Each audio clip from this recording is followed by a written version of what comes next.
Этот удивительный случай произошел с нами лет 30 назад. Некоторые подробности того события, многие детали давным-давно уже стерлись из моей памяти после прошествия стольких лет. Мне сейчас даже не вспомнить название той речки, где все это произошло. Да это и не мудрено. Речек и речушек всяких там было немало. А названия у них всех чудные и непривычные на слух, что сразу не запомнишь. На той речке рыбалка была отменная.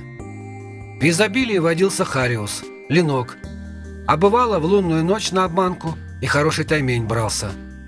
Прекрасные чудные места. Чистый таежный воздух. А что еще надо? Возможность уединиться на природе – это все и привлекало нас, молодых, мечтающих передохнуть от сумасшедшей городской сутолоки в уединении. Попросту благодать для таких путешественников, какими мы были в то время. Речка та протекала в глухой непроходимой тайге, километрах 40 от ближайшего поселка. А дорог там никаких не было, от слова совсем. Доезжали мы до этой реки на старом уазике нашего товарища, или буханке, как ее еще называют. Вплоть до позднего вечера мы тряслись по бездорожью, а после еще с километр шли пешком по тайге, по козьим тропам. Но это того стоило. Для нас главным было это отдых, отменный клев на реке и хороший улов. Приезжали мы на эту речку уже года 3 подряд. И вот каждый раз, как только мы обустраивали лагерь, разжигали костер, ставили палатки, к нам в гости из тайги приходил очень старый по виду старичок. И неизменно со своей серой дворнягой, такой же старый и седой, каким был и сам дед. Дедушка говорил нам, что он живет совсем рядом, на старой охотничьей заимке, в паре километров от реки.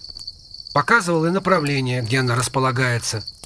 Говорил, что ежели двигаться по неприметной лесной тропе, то разом за оврагом и покажется его таежная избушка. Скучновато ему было одному, без людей, в этой лесной глухомании. Тут редко кто бывает, разве только дикие звери. Только он, его старый пес, и доживают свой век в этой глуши, в своей ветхой маленькой избушке. А если услышит голоса на реке, то сразу идет к людям, поговорить, да новости узнать. Все на душе легче становится. А за все то время, что мы приезжали на эту речку, мы уже привыкли к этому странному старичку. Делились с ним солью, продуктами и даже специально для него всегда привозили разные подарки.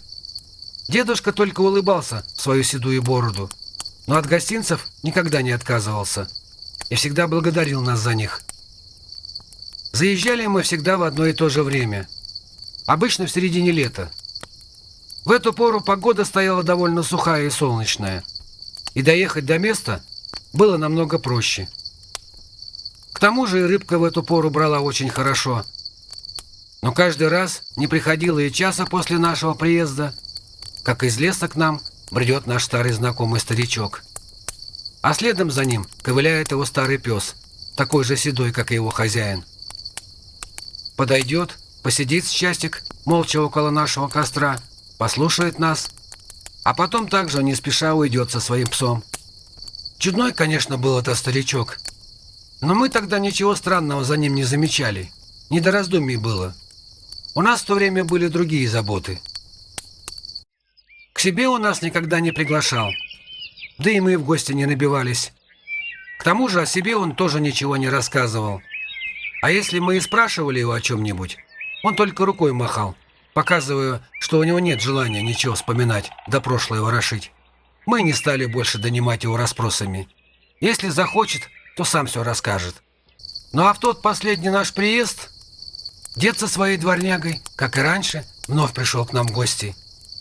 Посидел, как обычно, возле нашего костра, улыбаясь, принял наши подарки, поблагодарил и обещался после полудня еще раз прийти. Однако больше так и не пришел. А мы в тот раз недолго были на рыбалке. Погода не дала, испортилась. Задул сильный ветер, и пошел мелкий противный дождь. И вот, когда мы собрались уже уезжать, оказалось, что машина наша неисправна. Часа 2 промучились, все просмотрели, но поломку так и не нашли. Решили сходить до дедовой заимки за помощью. Возможно, у него лодка какая есть, раз он живет здесь. Должен же он в поселок за продуктами на чем-то добираться. И пенсию, наверное, получает. Мы быстренько собрались и пошли. Вскоре мы нашли дедову тропку. И она нас прямиком вывела на то место, о котором нам говорил старичок. Но там был пустырь. Возможно, и было здесь что-то давным-давно, но остался только опор от печи, да несколько обгоревших и слевших от времени бревен. И еще заметили давний черный крест на едва видимой могилке посреди глухого леса. И больше ничего. Все заросло сплошной травой. Природа со временем быстро поглотила это место, какое когда-то у нее отвоевал человек. А мы ничего не можем понять. Где дедова избушка, где он сам? Все вокруг облазили, все обыскали, однако никаких следов присутствия старичка мы так и не обнаружили. Ничего не было. Но тогда нам не показалось это странным. Мы подумали, возможно, мы просто не туда пришли, и избушка стоит где-нибудь в совсем другом месте. Был уже поздний вечер, когда мы, уставшие, возвратились обратно к реке. Ночь скоротали возле костра. А рано утром нам повезло. Мимо, на моторной лодке, проплывал местный охотник. Вот он нас и подкинул до ближайшего поселка ниже по течению. А пока плыли, познакомились, разговорились. Вот тогда мы и рассказали ему про того странного старичка. Охотник нас очень внимательно выслушал, но ничего не ответил. И до самого поселка так и не проронил больше ни слова.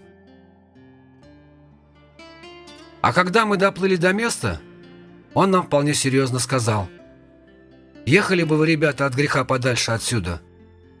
А в той избушке, что вы нашли, действительно обитал когда-то старый охотник со своей глухонемой внучкой. Но эта изба сгорела уже давно. А что там произошло, мне точно неизвестно. Однако я слышал, что этого старого охотника заживо сожгли в этой избушке. А когда его нашли, то там же возле сгоревшей избушки похоронили.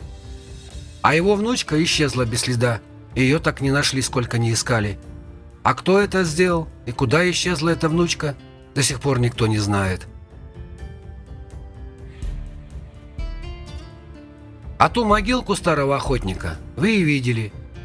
Только туда уже давно никто не ходит. Там повсюду глухомань непролазная. И это место считается очень плохим. Бывало, случалось непонятное. В тех местах иногда люди странным образом пропадали бесследно. Говорят, будто это рук дело того самого старого охотника.